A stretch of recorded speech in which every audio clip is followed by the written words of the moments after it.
Vítajte, dneska rozhovor s majsterkou Slovenska v kategórii Bikini Fitness, členkou DPM Crew a ešte aj mojou sparingáčkou Dominikou. Ahoj, vítaj. Ahoj, Karin. Ahojte. Dominika, prvá otázka, ktorá ma napadá, keď ťa vidím, vždy si bola takáto chudá? No, veľa ľudí si v mojom okolí myslí, že som sa narodila s takouto postavou, v úvodzovkách povedané, ale viac menej to bolo o tom, že ja som prechádzala rôznymi etapami. Nakoľko mám genetický nábeh priberať, môj ocko mal okolo 150-160 kg, tak sú tam nejaké genetické predpoklady a ja som mala rôzne obdobia. Keď som bola malá, tak som bola malé blondiaté dievčatko, potom som bola neskôršie pribratá bacúka, neskôr bolo obdobie na základnej škole, kedy som obliekla sestriné tehotenské sukni, až tak som bola veľká. Tak som to tak všetko striedala. Áno, hej. Potom som schudla, tým, že som hrávala hádzanú, tak som mala trošku pohyb, ale nikdy som nemala takú postavu, s ktorou by som bola spokojná. Nikdy som nemala štíhle nohy, chudšie boky, vždy som bola taká plnšia. Až neskôr prišlo také obdobie, že som viac menej stretla svojho terajšieho snúbenca, Pelka. Tiež člena DPM Crew? Tiež člena DPM. A pri ňom to tak začalo, že on cvičil, venoval sa tomu športu, nie ako profesionál, ale ako amatér. A nikdy v živote by nepovedal, že by som bola nejaká menej cenná pre ňoho, alebo že by som zle vyzerala, že by som bola tučná. To si nedovolil povedať. Vždy ma proste vyspevoval, že som dobre vyzerala, aké som pekné dievča. Ja som tomu nedokázala pochopiť, lebo moje detstvo prebiehalo tak, že som od jednej osoby, na ktorú som veľmi lípla, počúvala veci, ako nikdy v živote nič nedokážem, ako mám zlú postavu, aká som tučná, aké mám nohy, či sa za ním nehábim. Nikdy to neboli také pozitíva. Zrazu prišiel on a zrazu som začala počúvať od neho tie pozitíva, ktorými moja hlava bojovala. A pri ňom som sa nejako, ako to povedať, vypapala. Čo ťa priviedlo vlastne potom teda k cvičeniu? K cvičeniu ma priviedla taká emócia, ktorá sa stala. Snúbencová mamka, Pelková, jedného dňa povedala: Dominika, ty keď budeš tehotná, tak do tých svojich stehien priberieš ešte viac. A ja som si predstavila svoje stehno v tehotenstve. A stehno hrocha, hej? Hej, dostala som vlastne takú extrémnu paniku, strach som dostala. A vtedy som si povedala, že niečo s tým musím robiť. Takže som Pelkovi začala obmielať, že by som chcela schudnúť a lepšie vyzerať. Ale nakoľko som bola typ človeka, ktorý pri ničom dlho nevydržal. Proste ja som typ človeka, ktorý keď nemal výsledky hneď, včera bolo neskoro, tak proste ma to prestalo baviť. Tak on rozpráva, že načo, že prečo pri tom nevydržíš. Potom jeho brat, vlastne Maťko, povedal, že keď ho zober do fitka a ukáž, že možno pri tom vydržíš, že proste možno sa niečo zmení. No a druhá vec bolo, niekedy niekto povie, že niečo nedokážeš alebo nevydržíš, tak to je opak. Ja sa vtedy zatnem a poviem si, a najúst ti to dokáže.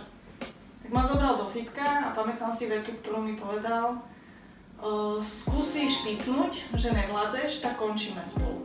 Myslí s tým cvičením. Takú drsno, hej? Tak ja som si povedala, najúst nepípnem. Potom som mala týždeň svalovú horúčku, takže som sa nevedela poškrávať, nevedela som sa hýbať. A vtedy to vlastne začalo, ale v tom momente to bolo skôr o tom, že som poznávala to fitko. Chalani mi ukázali, ako cvičiť, ktoré činky na čo sú, lebo však človek má zmetok proste, keď dojde do fitka, sú tam také stroje, čo som nikdy v živote nevidela.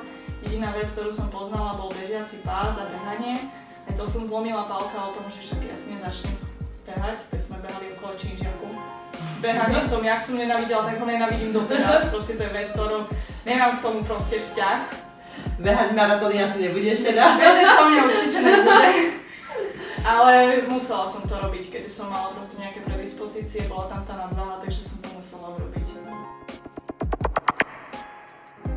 Takže si začala najprv cvičiť a riešila si aj stravu popri tom?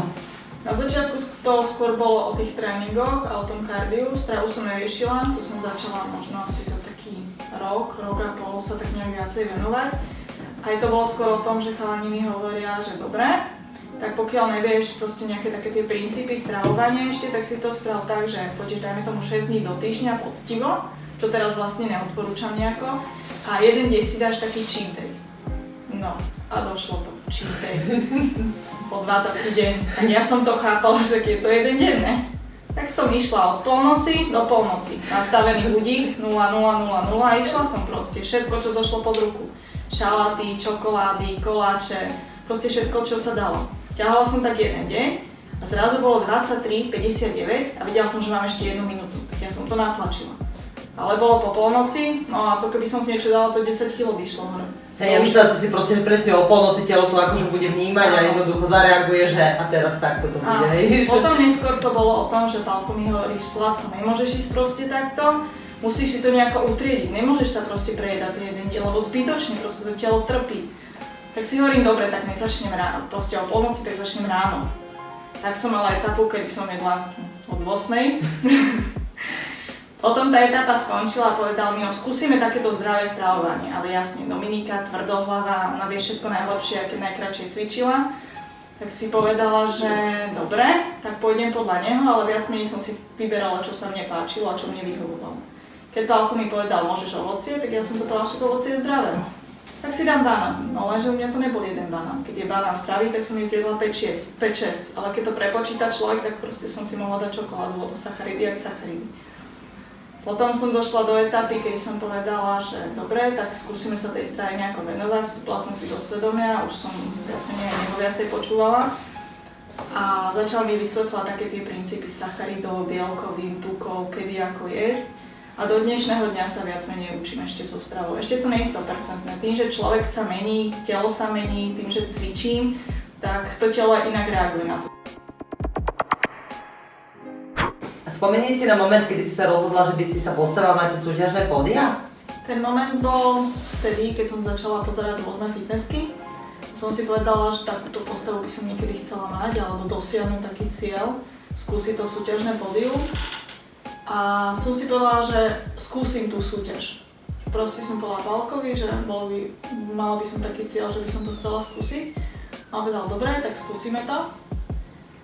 A začala mi príprava, začali iné tréningy, ako som poznala doteraz, viacej kardia, viacej pestrá strava, ktorá bola viac smerovaná na to, že dodržiavanie, žiadne proste úlety si na nejakých sladkostiach. Čiže a podobné veci? Áno, to už vôbec nemohlo byť.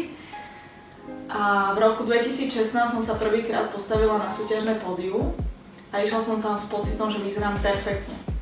Že tá postava je tip-top, vyzerám fakt, že luxusne, tešila som sa na to a myslela som si, že zrazu vyhlásia moje číslo. To si pamätám, že som mala číslo 34.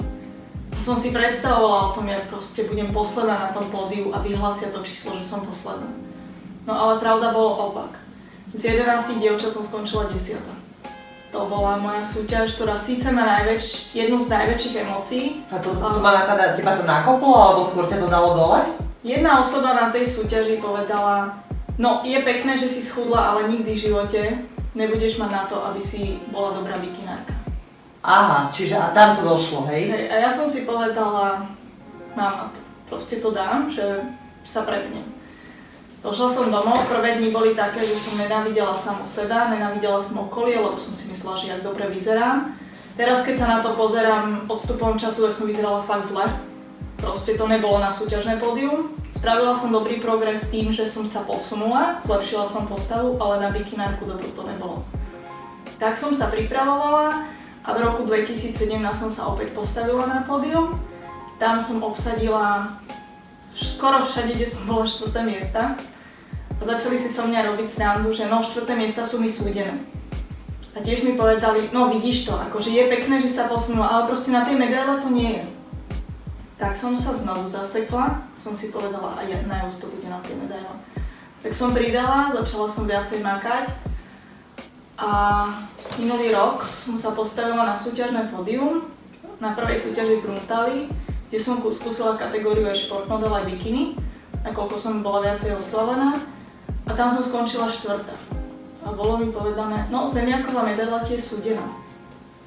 Tam sme trošku s Pálkom prekombinovali tú stravu samotnú a týždeň na to som sa postavila na pódium v Bratislave na Media Natural Cup a tam som skončila na 3. mieste. To bolo moje prvé 3. miesto, prvý stupeň. Čiže zase taký posun v podstate, hej, som si povedala, že dala som dopredu. Ale stále som nebola spokojná. Stále to bolo o tom, že nejsem najlepšia. Ja som chcela zažiť ten pocit, že čo je to ostať na tom pódiu a byť proste posledná. A nejako sa mi podarilo týždeň na tom v Nových Zámkoch, čo som vôbec nečakala, že zrazu sme boli na pódiu až 2. A A keď vyhlasovali to druhé miesto, tak som sa tak nadýchla a hovorím si, dobre, tak tú 2 som teda dala, tak idem dopredu si zobrať to druhé miesto. Najväčší šok bol, keď proste nepovedali moje číslo.